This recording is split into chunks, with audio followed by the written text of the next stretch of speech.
আসসালামু আলাইকুম। দেখেন আমার মোরগ, ফার্মি মুরগির মোরগটা কি করে, দেখি বাইরে কি আছে না না আছে। দেখি ও কত বড় সাহস, দেখ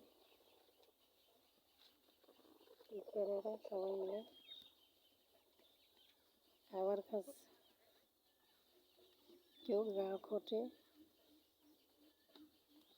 খাবার বাঁচানোর জন্য আপনি ধান খাওয়াতে পারেন, কুড়ো আছে দিতে পারেন। আমি কুড়ো দিছি আর ধান দিছি, ফিট নাই তাই জন্য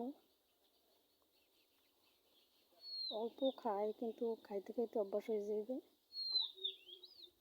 মাশাআল্লাহ 1 মাস গেলে মনে হয় ডিম দিবে। প্লিজ ভিডিও ভালো লাগলে অবশ্যই লাইক সাবস্ক্রাইব করবেন, অবশ্যই কমেন্টে জানাবেন।